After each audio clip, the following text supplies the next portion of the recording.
The name of the podcast is too long. I'm sorry. I know I've been sorry. Drew, thank you for being here this week. Cordell's sick. Hi, Drew. Whatever. Anyway, hi, Drew. Anyway, the name of the podcast. Now introducing. Yeah, now introducing.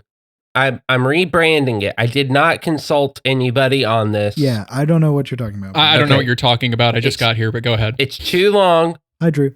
We're gonna go with house. Okay.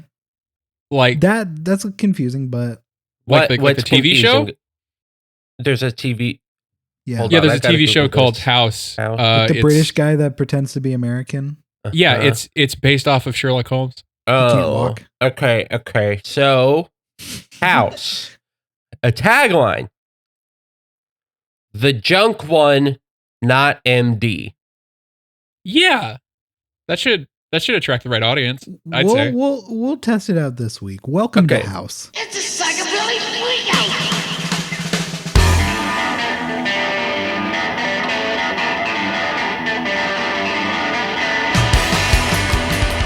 And this is when the house music starts playing.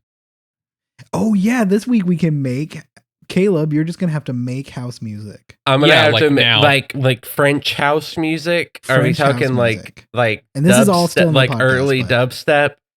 Yeah, we're talking early dubstep house music. Maybe some early Daft Punk dubs. Maybe not dubstep, but okay. Well, like I would qualify some like Daft Punk definitely had influence on dubstep. Obviously, for sure. So that's what I'm thinking. Like the early dubstep where like you could listen to it and be like, oh, this is just somebody bass boosting around the world by Daft Punk. Oh, for sure. Yeah. Yeah.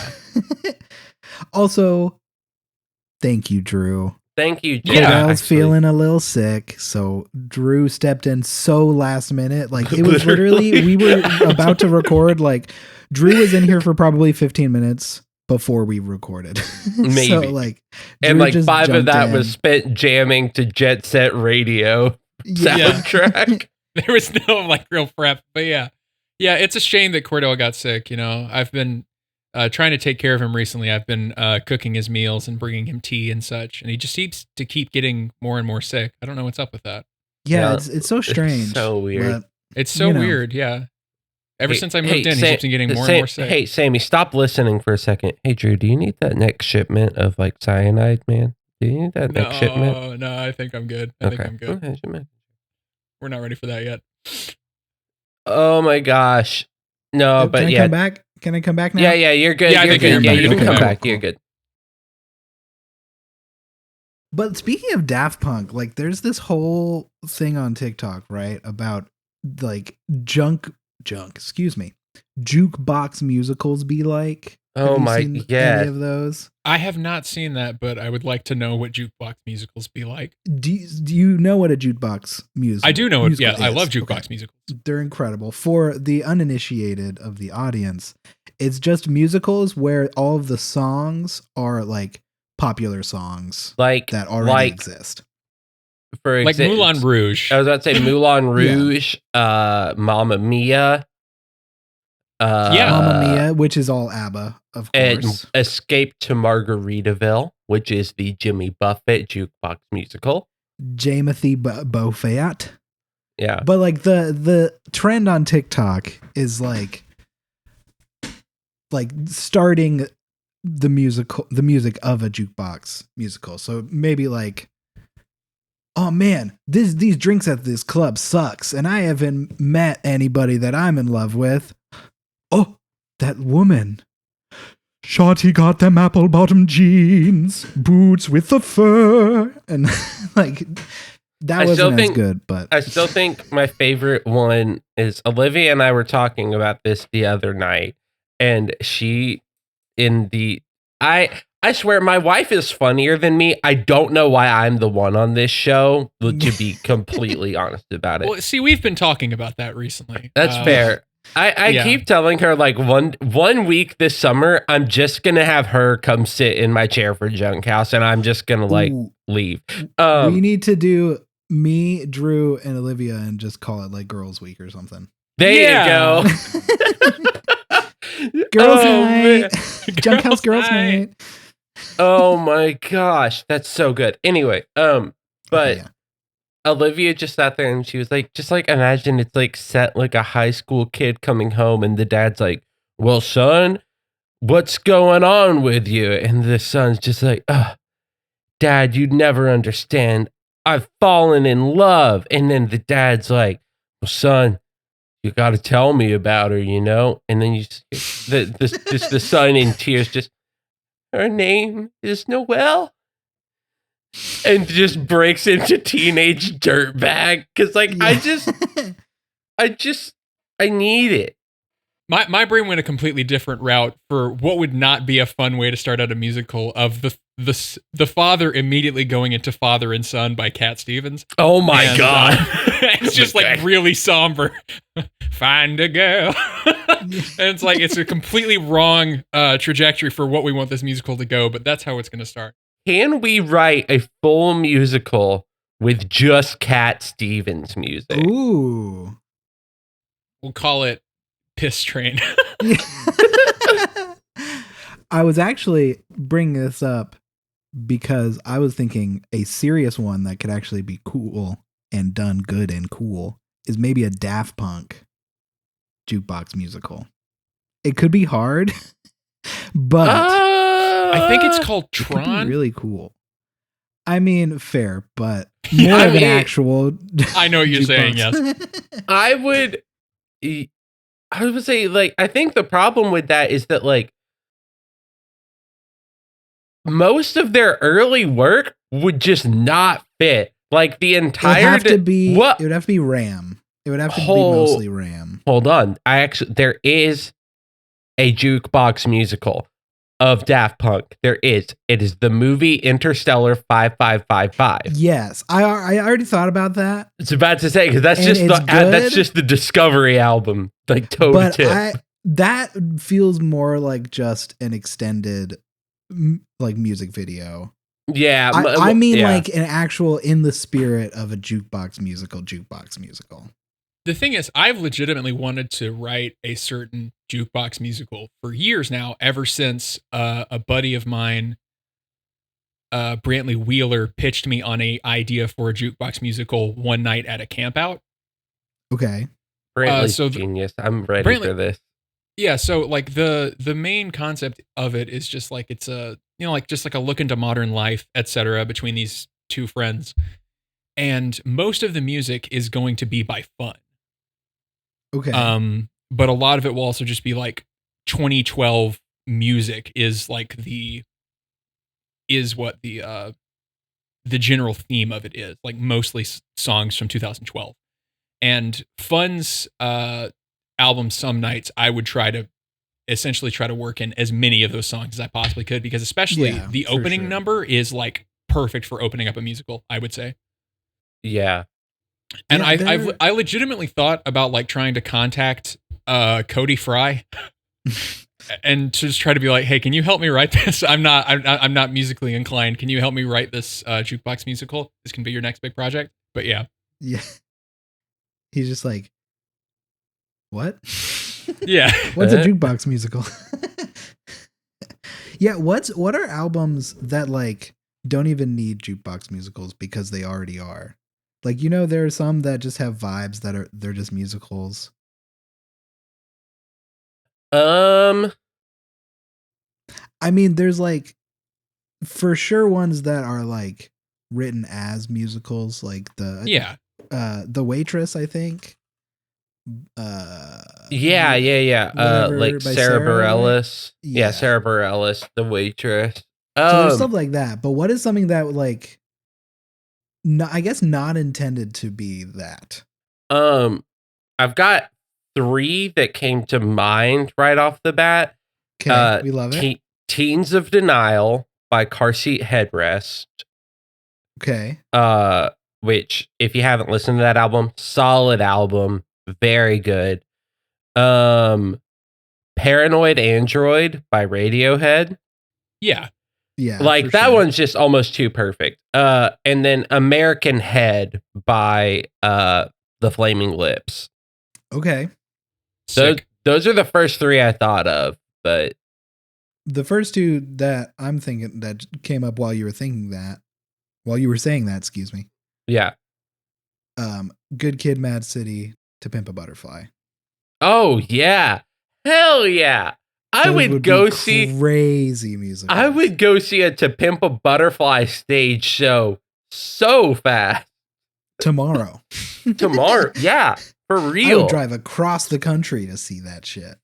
I would also say, I can't pick out which specific one, but I would say several of BTS's albums could tell a full story. Like, of course, it's in Korean, so like that might need to be adapted to American audiences. But at the same time, like I could see, like, I mean, like the thing is, like several of their music videos normally like catalog, "We are young men and out committing crimes." But Yeah. like, I think like either of those could like any of their albums, I feel like could also be a full length musical if you wanted it to be. I'm like looking at BTS's albums because I'm like, which one is the one that I last listened to before I kind of like stopped?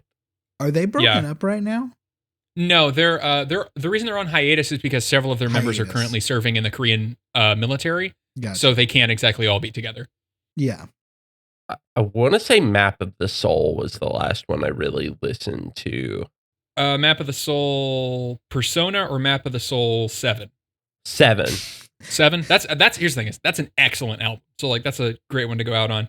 Honestly, their only other full length one came out in 2020, which was B, which was a lot in like response to the COVID-19 pandemic. Yeah, that makes sense. Mm-hmm. Yeah, I could see, especially B. I think that would be or especially Map of the Soul 7. I feel like that would be a fantastic, just like full length movie musical I would love to watch. Yeah, I could see that. Oh, also about- Emotion by Carly Rae Jepsen. Ooh, baller. Any of the Mountain Goats albums? Okay, so their most recent album was actually kind of written as a movie. I'm actually wearing the shirt for it. Ooh. Bleed Out is the album. And it's kind of written like a movie because it was inspired by like the 1970s French noir movement. Okay. So it very much feels like that. That maybe Beat the Champ, because that's very much about like the Mexican wrestling scene. Yeah. So yeah, every Mountain Goats album could be a movie musical, not gonna lie. But Fair. there are a few specifically that I think would be better than the others. Ooh, I think also several of Muse's albums could be an interesting Ooh. musical. Oh yeah. Like Muse is just like they're always so good at like making things feel so cinematic and huge with like all of their songs. So like I think that would be a freaking bomb musical. I think that would be awesome. Absolutely. Mad. Max. I used to be really into Muse. I need to get back into them. No, same. Like it's just like I've listened to so many of their songs for like my entire life. But like that's the way I am with like several artists. Like I just like forget about them for a bit because I have ADHD, and so like it's just like I am no longer in your brain. Goodbye. Until like pretty recently, I just like forgot Dave Matthews existed. And then because of our other show, Nat Wonderful, and season 3 is on its way, because I know we have some crossover listeners between the two shows. My character is a fanboy for Dave Matthews. Yeah, because like you specifically told me the words Dave Matthews Stan, and I was like, okay, this is going to be an essential part of your life, and I'm going to make sure it's in it. Yeah, it is very much there. So I've had to like really get back into Dave Matthews. Yeah, but like I feel like that's like it's a huge thing for me with ADHD because like it's a constant thing of just like memory lapses just happen here and there for like things I used to be into. Or one of the biggest things I've realized recently is keeping up with my friends is kind of crazy because like I will literally forget that people exist. Yeah. And like I like it's not like me trying to avoid people, but then I'll realize, oh crap, it's been 3 years since I've talked to this person unintentionally. But like if I'm not, I mean like I'm glad that I have outlets like this podcast and like Nat Wonderful where I can just, talk to you all and keep up with you all because that's amazing. But like unless I'm like sending someone like memes on Instagram on the recently, they just like pop out of my head and they're just gone, Yeah. That's what I get that.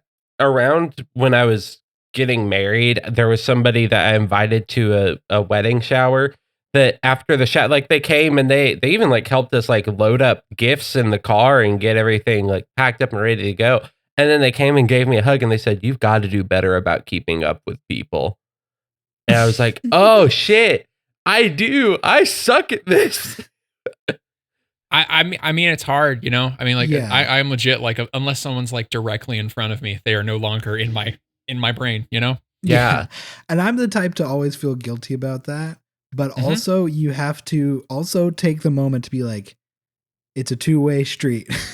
No, yeah, that's the You thing. know? It's just like, it's the same thing. If I ever feel like, well, why hasn't this person reached out to me in forever? It's just like, well, I could do the same, you know. But yeah, Yeah. It really is crazy how much Yeah. ADHD does, because we all three have really bad ADHD. So this is I'm so tired of like people treating it like it's the joke mental illness or whatever, or just like I heard a dude say the other day at work that like, oh, we all have a little ADHD, and it's like, no, you don't, I know. dog. No, you No. super don't, because it's like, hey, bud, have you ever like forgotten someone existed and like didn't talk to them for 5 years just because like neither one of you texted, and you haven't realized, and it only feels like it's maybe been like 5 freaking weeks, and then like suddenly this person's not in your life anymore. That's just Yeah. what happens. It's just like, have you ever had like such trouble sitting still that like if you don't have something to fidget with or do, like your body will like physically start to shake? It's like I'm tired of like this is debilitating, dog. Like I can't, Yeah. like existing like this is so freaking hard yeah. whenever you're have severe ADHD. And so And it's also kind of like I was telling I was talking to Olivia about this, because Olivia and I both have very bad ADHD, but ADHD presents itself in so many different ways where it's For like real. like a lot of people cannot focus on things with ADHD. I have the opposite problem where I find one thing and I focus on that one thing for Hyperfixation, months. baby. Yeah, I will hyperfixate on one thing for months, and if you're not involved in that thing, I don't really care. Like it's socially debilitating to be like, "Hi, do you want to talk about Warhammer 40K? You don't? I don't want to talk to you right Okay, now." see ya. like my hyper focus is so bad that like legitimately, like I'm not trying to ignore someone, but like if I'm like reading a book, responding to a text or email, and someone's trying to talk to me at the same time, I will literally not hear any of it, you know? Like it's legitimately like, it's like if someone were legitimately saying blah blah blah at me, I will not comprehend a single word that was said. Like if Yeah. I'm in the middle of like playing a video game or something, and like say like my wife Claire told me something in the middle of that and saying like we need to get groceries later, I fully would not have heard it because I was focusing on whatever I was doing at the time. Yeah. And like it's not me like trying to be like a bad partner or anything. It's like legitimately I did not hear that. I'm so sorry. But yeah. So My ears were off. I apologize. I'm curious if either of you have experienced this with ADHD, or this may just be me having other issues leading to this thing. But if I really enjoy something, just for example, because this is happening a lot recently with Tears of the Kingdom, which is the new Zelda game. If somebody else texts me and saying, "I'm playing this, what is the way to do it?" And then I tell them the way to do it, and then they do it a different way, I get angry because I'm like, "No, you enjoy things this way. Please do not enjoy them in any other way." Like You enjoyed it wrong. yes, like that, and it sucks because I'm like, Tears of the Kingdom is an open world game. You should be able to enjoy this any way you want to. Enjoy it the way I enjoy it, please. I don't get that specifically when it comes to like video games or things that I enjoy, but like I know in general, just like to tie that back around, I like, and I know it's a big thing in the ADHD community of like rage is a thing that just kind of comes on far easy than your average person. Like I can get Interesting. like angry at like the smallest thing. Like I can go Yeah. from like having a great day to having the worst day of my life just for like messing up in a video game too many times. And like I've that noticed causes that me about myself too. that causes me enough mental anguish that like I will go from I'm so happy to be alive to I don't want to be around anymore. and like that can happen from me just like messing up a little bit. Yeah. And you know, like what one of the most insulting things about having ADHD is being a klutz is part of it. You are more naturally to like drop, mess up stuff, bump into stuff. And like it's like great. So I get to look like an idiot because my brain decided to do this or whatever. And like I hate that. Yeah. Like my ADHD brain doesn't even remember what I was about to say. So I guess never mind.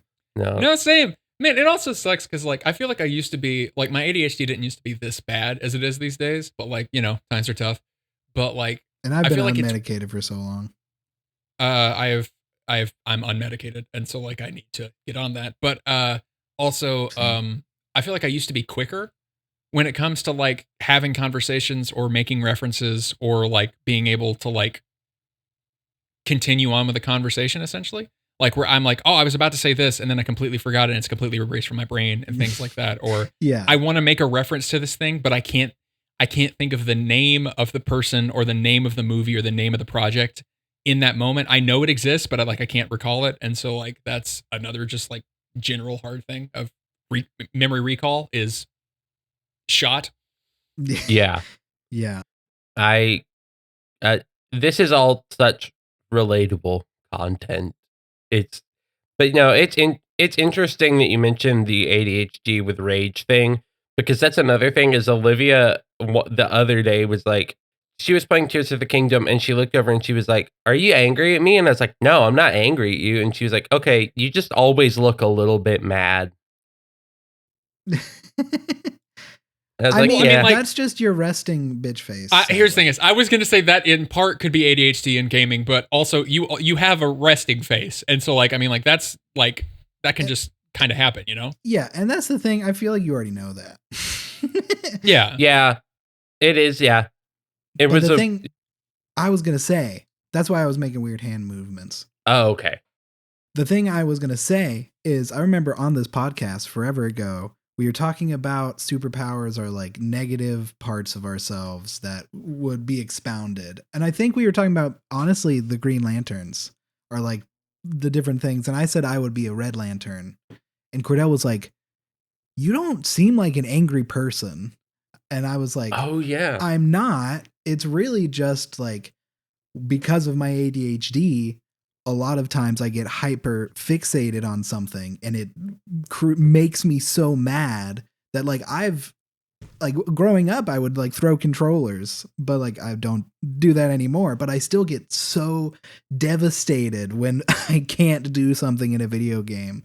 It's sometimes it's my Frogger water. Like with I was about to say, this is like, with the new Jedi game, there was a few different bosses that it was just a little bit too much or like something was too shitty and I just had to keep going back. And Drew, it was the same with Elden Ring for me. If you remember that whole thing, I couldn't do it. I couldn't beat the Elden Beast and my ADHD made me hate myself for it. So I just couldn't play it.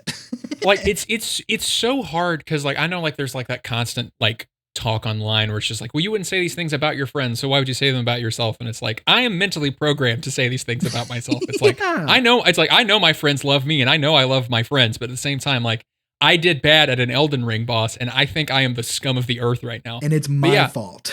And I will also say it's so funny that like we feel such rage from video games when some of our favorite games are from the Soulsborne franchise. I know. And like those are the most, but like at the same time, it's also very good for me because I have played all of them at this point. And what's cool for me is another thing with ADHD is like constantly cycling between hobbies because we're constantly trying to get that dopamine like boost. And so like swapping between hobbies is something that's happening. What's cool for me is because I've gotten so much into the Soulsborne franchise that like getting to a new build that like I'm crazy about is like a new hobby for me because it's like now I can complete the game in a completely different, diverse way than the last way I beat it. And like I can jump around between, I'm tired of Dark Souls 2, let me jump to Dark Souls 1 for a moment. Or, I'm tired of Dark Souls 3, let me check on Elden Ring. Except I can't check on Elden Ring for a minute because I 100% of that game. And so like I'm kind of tired of looking at it. But it's it's been that's been like a helpful thing for me is the fact that I've played them all at this point and beaten almost all of them except for Sekiro. Well, you know what gives me a dopamine rush, and I think Caleb, Today's sponsor. well, sure. No, it's when we read reviews and they're really bad, so guess the movie. This is a recurring segment, Drew, and it brings me such joy. It's like Caleb and Cordell's favorite segment. I've come up with so many segments for this show. Nothing beats this segment. It is so It's good. crazy. Because it's just it's whatever, you know. But this is how it goes for you, Drew. So I'm on Letterboxd right now. I'm gonna read a half-star review. And you're gonna have to guess. Yeah, half-star review. Okay. That's the lowest score you can give other than negative. Other than 0. So it's But and you guys are gonna guess what movie you think it is. Okay. This one I'm only gonna take out one of the words that is a instant giveaway. Okay, gotcha. Go for But it. there is another big hint in Okay. half-star review from Tony Severe. Man, Tony is severe today. Thank you, Tony. Thank you for being severely Tony. He's so severe. You're just like that band from the 80s. Tony, Tony, Tony. Severely Tony. The Ash fights a random guy opening is good, but this one sucks. Blank just isn't a cool Pokemon, and unforgivably, where is Ash's mom? Ding, ding, ding. I'm going to guess Pokemon 2000? No. Oh, damn. See, you said Ash, and I immediately thought of Evil Dead. Now my brain's in a different zone. So, I did say cool Pokemon. Yeah. I was about to say, I yeah. had Then that you said thought at Pokemon, and first. my brain immediately shut down. So Yeah. hold on. Oh no. So it's definitely a Pokemon movie. Yes, definitely a Pokemon movie. So the Ash fight in the beginning was cool. I'm trying to remember Ash like in one. the name of the Pokemon movies, you know? Yeah. Here's another one that's just funny. A half-star review from Kai. Oh, so this is where Ash's semi-gay relationship with his guy friend started. Okay. That probably helps a lot. Yeah. No. The thing is, the thing that sucks, I watched the Pokemon movies as a kid. I can't remember the titles of any of them off the top of my head. I remember going to Blockbuster and renting some of them, and I still can't think of For What real. number Pokemon movie do you think it is? what number. You don't have to For say you don't have to say the actual title if you don't remember it, but if you can guess the number right. Pokemon 2 is what I want to say. Well, that's the one Caleb already said, and that is Oh, correct. my bad. I'll guess 3. I'll guess Pokemon 3. Pokemon, mon. 4? Oh, yeah, which is titled Pokemon Forever. Oh my What, God. what, Pokemon what name- takes place in that movie? Well, this is the review with the Pokemon name. Ash fights a random guy opening is good, but this one sucks. Celebi just isn't a cool Pokemon. So this is the one with Celebi and Suicune and time travel with Professor Oak. Well, I have not seen that. Ash time travels and meets young Professor Oak, who has sick Pokeballs. Yeah, it's pretty good. It's actually probably one of my favorite Pokemon movies. It's crazy. There's like dark balls and like dark Pokemon. Ooh. Nice. Dark balls. I've seen the one with Darkrai. I forgot what one that was. Oh, is that even the name of the Pokemon? He was really weird looking. I think when they got to Darkrai, like those are like, yeah, that's when the names became weirder or like more anime. So that one was The Rise of Darkrai. Yes, I've Yeah. seen that one. I saw the one with Mew and Mewtwo, where That's the classic, just Pokemon. just Pokemon. I saw that one whenever Ash was turned to stone, never to be revived again. He died in that Rest movie. in Fun peace. He fact. died. Rest He in died. piss. It looks Fully, like, and he will never be revived. looking at the like a list of Pokemon movies, it goes like Pokemon 2000, Pokemon the movie 3, Pokemon Forever, Pokemon Heroes, and then after that, it kind of starts going wild, like Pokemon Jirachi, the Wishmaker, Pokemon Destiny Deoxys, the movie. Destiny Destiny I Deoxys watched is Destiny probably Deoxys. the best. That movie's so good. That one fucking slaps hard. The Jirachi one slaps too, because there's like a evil Groudon that has crazy eldritch horror tentacles, and Jirachi's my favorite legendary. So I still have all of my old. This is a tie-in, but like I still have all of my old Scooby-Doo VHS tapes, and so like I watch a bunch of old. I always watch all the trailers, and one of the ones that frequently pops up is the Pokemon. And I've seen that trailer 1,000 times. It's one of my all-time faves. The reason I was even thinking about this is I moved some of my brother's stuff into this house that he's about to move in with me, and I found like Destiny Deoxys and Jirachi. Also, I found this, which I don't know if you can see it. Is that Kirby All-Stars? For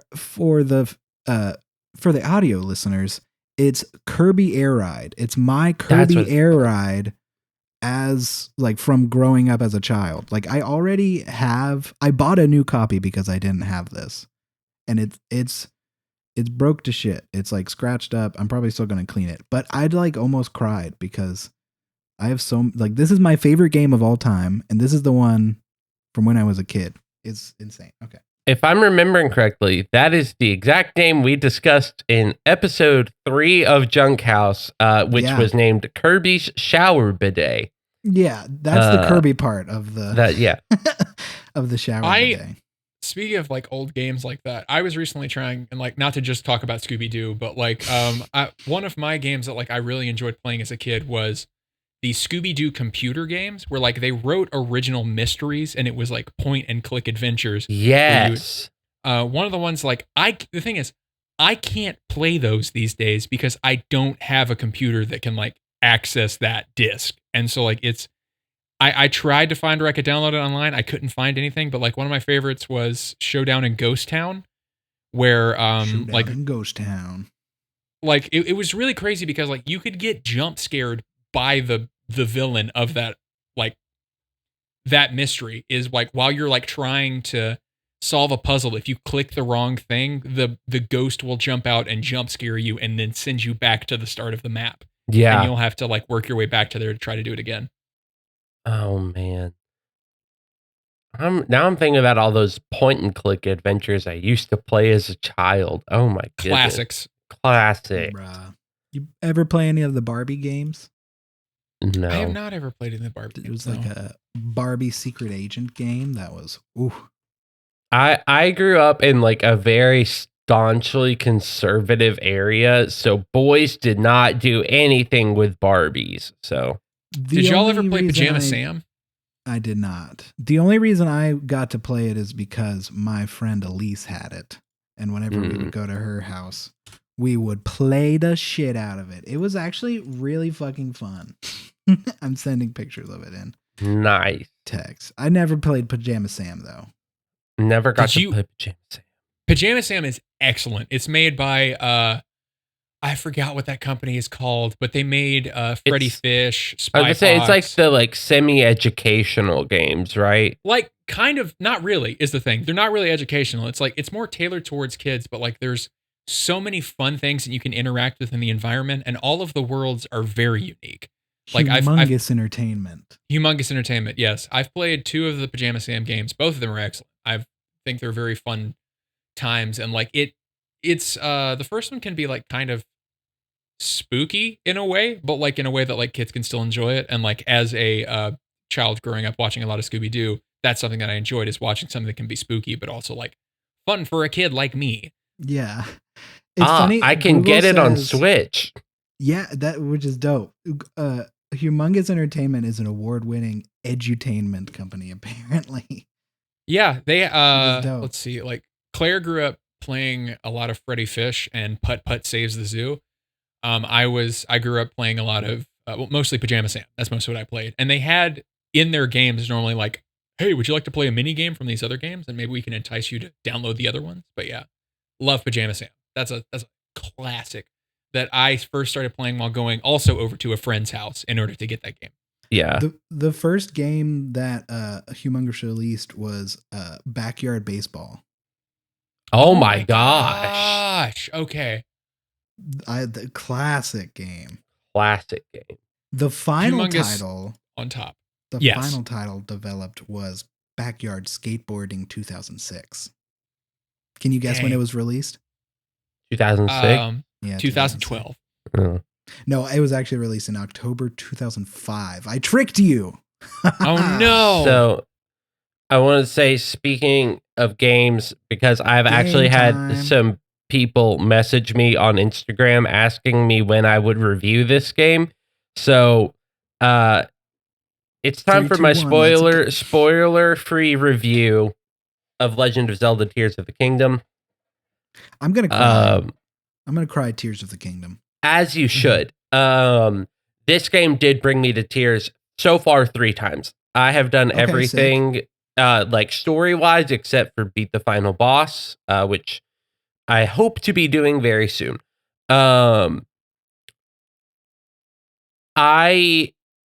Aonuma in an interview said that this is the future of Zelda, that Zelda will be going more in this direction.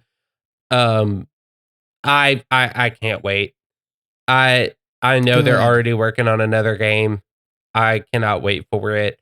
One of the first words Caleb said to me about the game that made me realize how good it is was Caleb said, "This makes Breath of the Wild look like a rough draft." And I stand by that entirely. That's insane. Like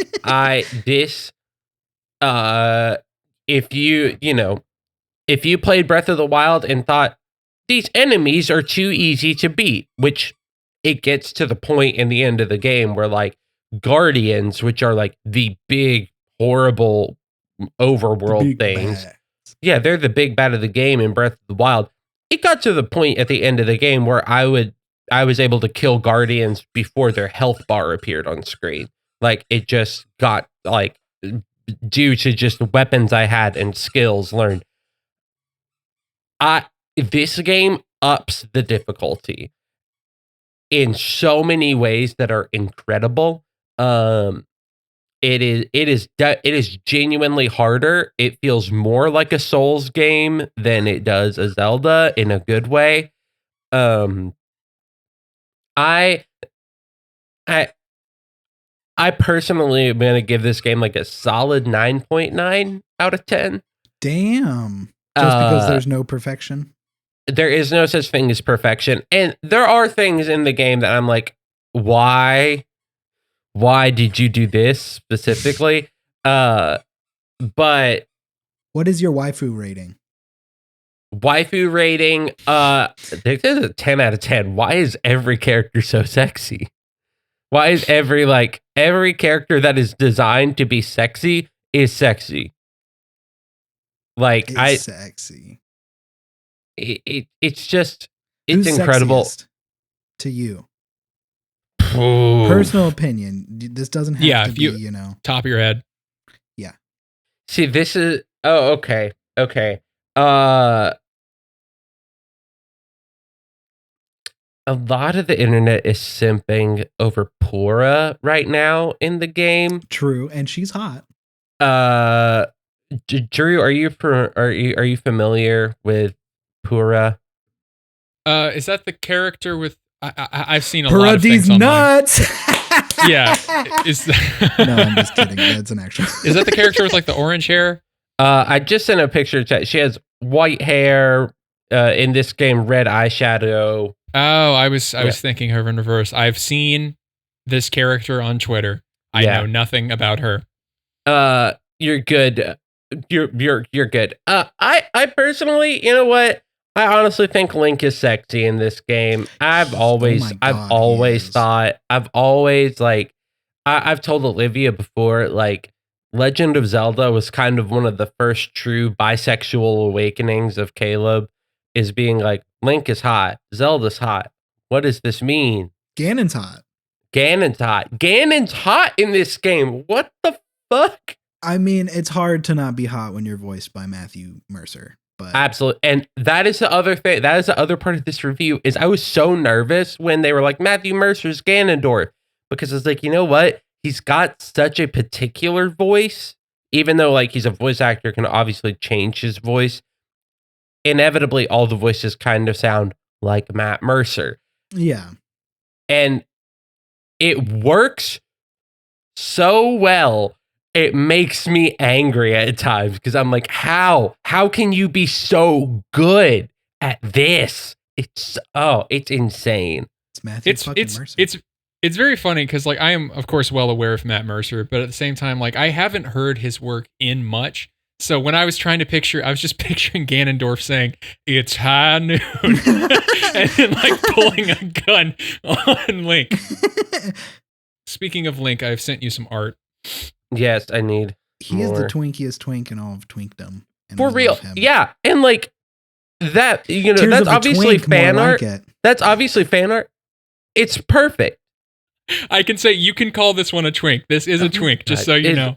Yeah. Drew Caleb bullies me because I just like Caleb sees anyone with a shaved face and is like, "That's a twink," and I'm like, "Bro, this guy is a bodybuilder." But yeah, nah, you can still be a twink and be a bodybuilder. You can be a twink on the inside. yeah, you can be a twink. It's in on the inside. heart that counts, okay? Anyone Yeah. that is shaved and generally has the aura of a bottom is a twink. I'm standing by this. You're 100% wrong, but all right. Caleb, Oh, what's man. the snow shirt that makes Link? I haven't unlocked it, so I don't I- know. No, I don't know. Oh I don't my know. God. I have seen pictures online because I am like, you know, Legend of Zelda Twitter is where I just live right now. So I've Yeah. seen it, but Okay. yeah. Have you seen it, Drew? Seen what? It's this. There's like a snow- frost shirt or something. Yeah. I don't know. Most of the outfits I've seen just make Link look like a whore. That's all It's I the know one- about like this game. Yeah. It's a snow shirt that has an open back. Like the back one? is open. Yeah, that one that I just sent, but you can't see the back. Yeah, the I've back is like seen- completely open. I've It's seen many so images on slutty. Twitter. Yes. Yeah, it's so. Yeah, Why did I've they- seen. They just I- made Link a slut in this one. And you know I mean, what? like- I'm fucking here for I it. love it. It's the same as like whenever Resident Evil 8 came out and they knew exactly what they were doing by Yes. making Yeah. Lady Domitrescu because Oh they were my like, first of all, God. her name is Lady Domitrescu. Like we're gonna start there. Oh my And gosh. she's a big lady who is huge and thick and very angry at you and is going to be chasing you through a castle. And it's like, anyways, download our game. Yeah. And like she's the only one in the trailer. But yeah, check it out. I feel like that's the same as they've done. It's just like, we know y'all want Femboy Link. So Yeah. like here you go. We're Yeah. gonna put this dude in as many like skanky outfits as we possibly can. Here's the brilliant thing. Because so many people on Twitter and Reddit were like, Link is a boy. Why are they doing this? Blah, blah, blah. Eiji Aonuma, who has been the lead director for like Legend of Zelda in general since Ocarina of Time was his first game. Yeah. Fully in an interview back in 2005 said, our goal is to make Link androgynous so men and women can both feel like they relate to him. I love him.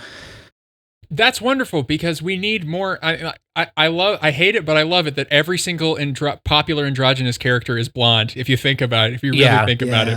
Yeah. Okay, so Howl from Howl's Moving Castle, Yeah. Link, Alucard from Castlevania. Like it's Yeah. all skinny blonde dudes, but like I'm here for more androgynous representation because I Yeah. love that as like I can make my character whatever I want, and Yeah.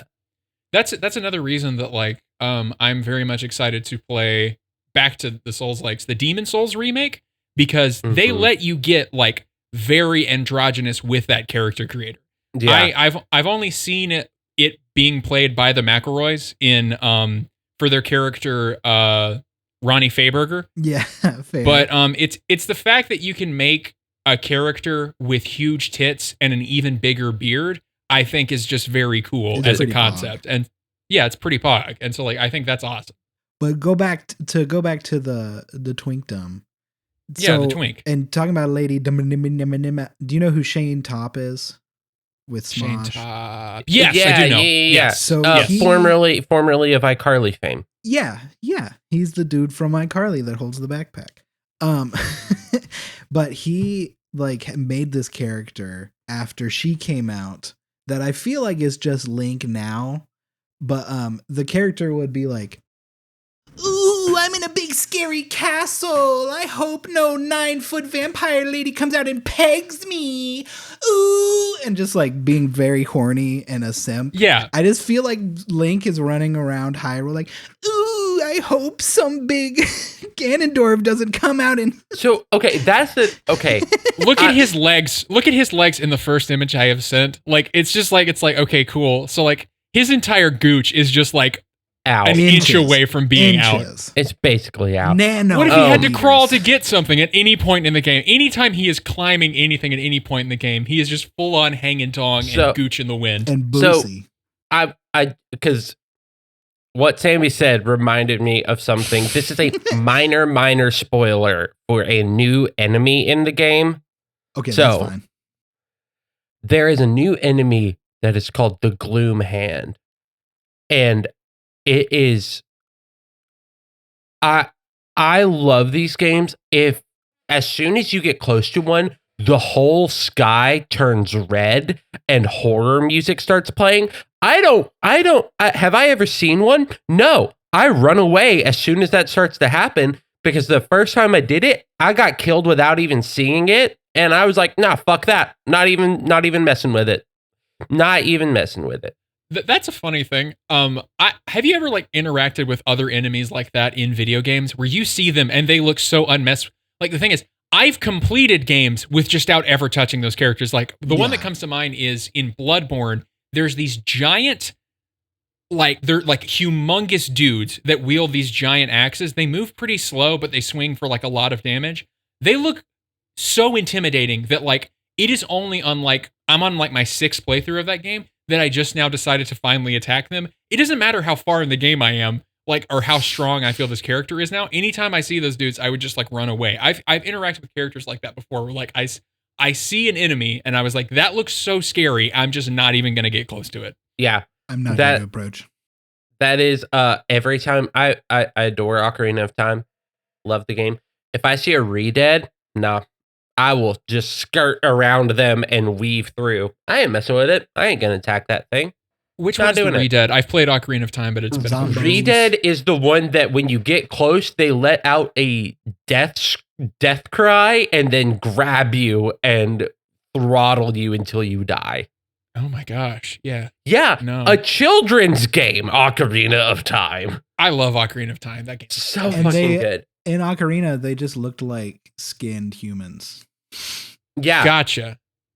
Well, maybe not skinned humans, but just this was their trophy in Smash. But that's a pretty those accurate ones. representation. Yes, I remember those. Yeah, no, I did the same thing. I never messed with those for the entire game. I was just like, no, thank you. I'm gonna move Fuck around that. Just keep going. Just a no from me. Yeah. It's a that no for one, me, dog. in a non-Zelda game, I'll be honest. I have tried to play Elden Ring so many times. Every enemy in Elden Ring. you. Just anytime I see somebody, there's like a dude right outside the tutorial area that is just big and on a horse. And if Yeah, you get Sentinel. close, he kills you instantly. Do And- not mess with the trees. Yeah. Yeah. So I You don't come back and kill him later. No, not if you're me. If you're me, that happens and you keep dying because somehow he always finds you and he will always kill you. And so you just give up. Oh, he knows where you live. Caleb, one day I'm going to sit down with you and make this game make sense because honestly, it's pretty accessible when it comes to the thing is like, I would not even say this is the most accessible Souls game, but like you can, when it comes to like defeating that person, I did the same thing where like I died a bunch and then like I eventually came back and beat him. And because I beat that character, I got my favorite weapon in the game, which is the Golden Halberd. And that helped me clear basically the entire game. It's one of my all-time. It's just a big golden stick that you slam on things. Yeah, I pretty sick. believe it. And someday I will play and beat a Souls game. Yeah. And if you're going to do it, start with Dark Souls 1. That's the easiest one and like the most accessible, and like the builds will make the most sense. Oh, also, another cool thing about Tears of the Kingdom, it does kind of have the Souls thing of go and find people and they come back to your hub world. Ooh, okay. That is there. So that's a very fun thing. That's honestly one of my favorite things about those games, because like, you know, I mean, like it's a big thing about the Dark Souls franchise is like things are pretty bleak. And that's especially one of my favorite things in when it comes to like my favorite use of that when it comes to bringing people back to your hub world is Dark Souls 2, because you start off in Majula, which is a beautiful town, but it's completely empty and, you know, no one's there. But like as you go throughout the game and meet more characters, you can have them come back to your town, and then you just like bring the town back to life. And so like, yeah, I think that's really cool though. Yeah. You bring character back, and yeah, it's really fun. And the story has made me cry a few different times. Very good. I like the thing I'm most excited about, because I'm probably going to start playing tomorrow or at least this weekend, is the machines. All of the crazy things people have been doing. It's ridiculous. I've mostly seen penis-based machines, but I'm sure it's crazy what you can do. So I recently, the other day, built a multi-stage machine, which is very complicated. But basically, because of the devices at hand, you can build drones in the game that fully function separate from you. Like you can attach things that make them hone onto enemies and shoot lasers at them. So yeah, I just was like, God. okay, so I'm gonna build a glider that underneath has a bed, like a wall of rockets that will give me lift, and then the bottom will drop out because the rockets will break, and it will drop drones onto this enemy camp, and then I just have to let the drones take care of it, circle, fly around on this glider for a bit, and then just drop in, hit the big boss a few times, and I'm done. God damn it. Fortnite. Fortnite. Yeah, this game is ridiculous. This game is Fortnite. You can make a battle bus. Oh my God, I'm going to make a battle bus. Yeah, you can fully make a battle bus. Shit. Like that. Yeah, no joke. It is a ridiculously good game. I'm excited to check it out once I finally beat Breath of the Wild, and I'll probably check that out once I, well, one, have money, and two, beat Majora's Mask. I get that. I relate. I will not lie. I probably wouldn't have bought Tears of the Kingdom, except with the Switch store, you can get gold points when you buy games. Mhm. And I had saved up enough gold points to get $60 off the game if I That's spent insane. cashed in all the gold points. So I just got it for like $10. Damn. I'm always on the look for deals, and one of them, the better ones that I got recently, was whenever for Claire's birthday, I got her the Skywalker Saga, and I got it for $35, I think, Nice. plus Okay. all of the DLC characters Nice. and DLC content that came with that. So that was really cool. So I got to see like freaking Finn in a Hawaiian shirt as we were just like, as my companion while we were exploring Tatooine, which that game is insane. That's another fantastic game that you must check out. I don't know if I've played it.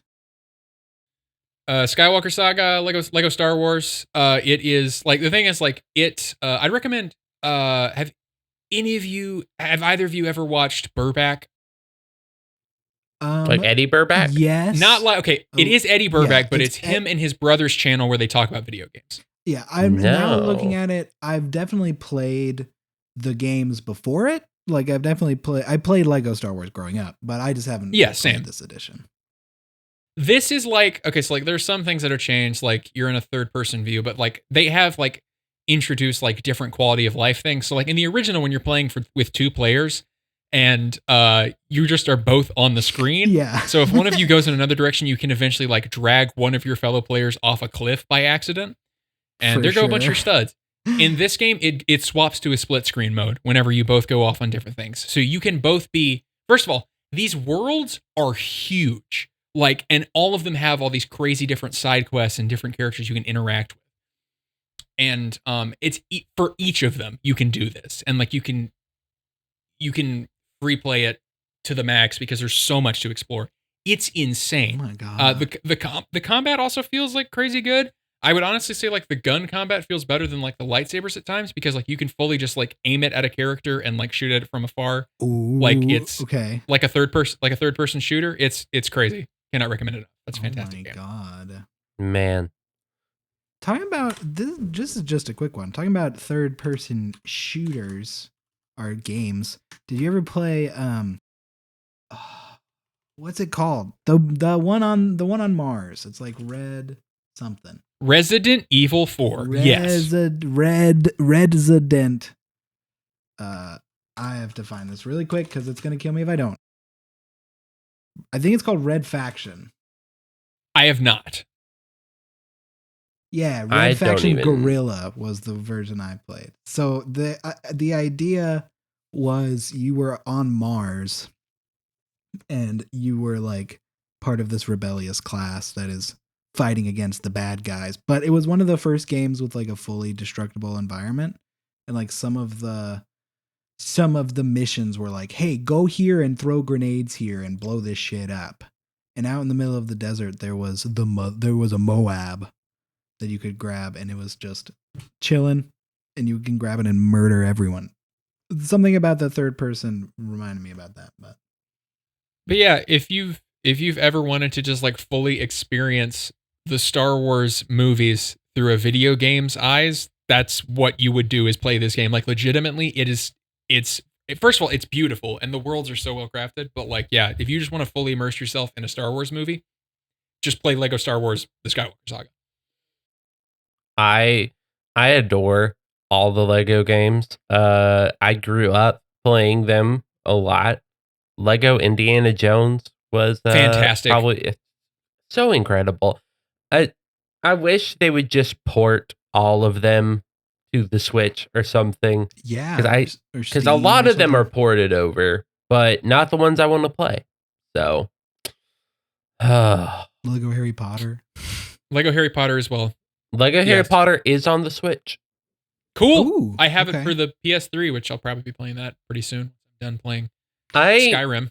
need to get a PlayStation just because some of my favorite games of all time are PlayStation exclusive, and I just can't find them. Sly Cooper.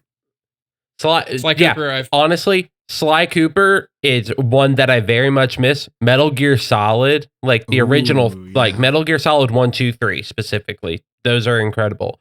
3 is the best by far. Metal Gear. I'm spacing Shadow of the Colossus. That is, Ooh, yeah. as much as I love Legend of Zelda, I am a slut for Shadow of the Colossus. That game is breathtakingly good. Breath of the Wild taking. Breath. Fart. Anyway. Well, yeah, what were you going to say, Caleb? Speaking of things that are breathtakingly good, it's our opening and closing track of every episode. We absolutely love it. It is the one, the only Psychobilly Freakout from the Reverend Horton Heat. What a Reverend. banger of a track off the album Smoke 'em If You Got 'em. If you smoke them, if you got them, you got to smoke them. If you got 'em, you gotta smoke 'em. We would really appreciate if you rate and review this on iTunes. 5 stars probably if you can. Would appreciate that. We have an email this week. Drew, would you want to read the email that we got? I would love to read the email. Please read on air. All right. So, yeah. Dear Doctor's Junk House, I really need like $5 to escape this evil underground lair of lizard people. Like just $5. Can you send it to me? They had taken my bones and turned them into a plasma-like substance so I can stretch like Mr. Fantastic, which is cool as fuck if I'm being honest, but I miss having just good old normal bones. One of the head lizard people, I believe his name is Jose Consuerte, told me he'd give me a good boning for $5. Please, I don't know what he means, but I think it means I get my bones back. I need a good boning and Jose will do it for $5. The lizard scientists did create some amazing Carl lizard hybrids, and they are quite sexy, but I can't do anything about it since technically all 5,000 of them are my children. Oh, God. Please send $5 so I can receive the boning of a lifetime. Hugs and kisses, the only Carl you know. P.S. If you do know other Carls, now you don't. Uh-oh. P.P.S. Don't let Caleb have any of the hugs and kisses. They are reserved for Cordell and Samantha. Hell yes. Oh, that was from Carl. It's from Carl. Wow. Drew, do you know Carl? I do not know Carl. That's our friend Conspiracy Carl. He's been gone for a little bit, but he's come on the show a couple of times. Yeah. He's broken into Caleb's house. Once or twice. Yeah. Mm-hmm. Usually knocks me out or waits till I'm gone and then comes and talks into the microphone. He comes and talks into the microphone. The microphone, yeah. So apparently he needs $5. I mean, we can scrounge at $5. Do you think that the lizard Jose Consuerte, do you think he's gonna fuck Carl, or is this yes, he's definitely going to think so. He's gonna bone Carl. He's not gonna give him back his bone. I've never heard somebody say, "I'm gonna give you a good boning" by giving them bones. Yeah, I've that's in my life. It's normally never led to like bone broth or anything. Yeah. Maybe that's what we need to do. Is us as a podcast need to start like I'm gonna give you a good boning and then give him a cup of warm bone broth. I mean, like I know that's something that Miranda tried to start with Chris Bones in season 2 of Nat Wonderful, where she was she kept trying to introduce the catchphrase. Bone? You want to bone down? You ready to bone down later? We have made up Frogger water, so we could change words around. We invented Frogger water. Yeah. Oh my. Yeah. So I think, we gotta. I don't know if we should send Carl the $5 for a boning of a lifetime. I mean, it is just $5 though, and like if he's gonna get boned down like the best of his lifetime, I'm willing to give him $5. That's fair. If it truly is the boning of a lifetime, that feels worth $5 if I had $5 to give. But I will say, boning of a lifetime, that sounds very enticing. For $5, that's a cheap ass boning of a lifetime too. You know? But what if? Hear me out. After the boning of a lifetime, he realizes he'll never get that same feeling again, and then becomes depressed. See, I was assuming he was going to kill him right at the very end because it's a boning of his lifetime. Praying mantis. So like he bangs Carl like really good, and then at the end he slits his throat, and then like that's the boning of Carl's lifetime. I mean, let's be honest. Carl is a slippery bastard, though. Like he might try to slit Carl's throat, but Carl's gonna get out of there. He's always greasy. I mean, we've established Carl is mostly plasma now, so like Carl can like probably easily avoid that. But then again, like also like, here's another question: would Carl need lube at this point because all of him is so flexible? I'm just now rereading the email, and he did say Mr. Fastnastic. So who's Mr. Fastnastic? Now this is a different superhero, a lesser known one. Who's all plasma. Who appeared in one episode with the Suicide Squad, and he was just known for getting pounded by lizards. That was his whole thing. And so I see what the reference is now. Yeah. Okay, good. Or maybe also whoever wrote this email and actually sent it from a Gmail account they created 2 seconds before sending the email. Yeah. Was tired and messed up. Don't pull back the curtain. It's just funny.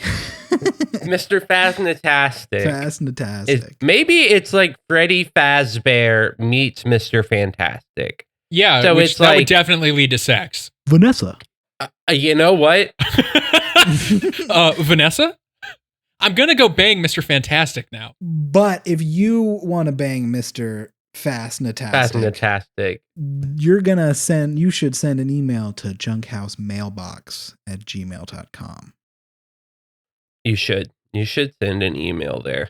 You should send an email there with like all your personal information and your credit card number the expiration date, Yeah. and those 3 numbers on the Those back cute boards. little numbers. And we're gonna do the Good Mythical Morning thing. Drew, why don't you say, and as we say every week, And as we say every week, Just remember, kids, the lines in parking lots are just lines. they're just lines. They're just lines.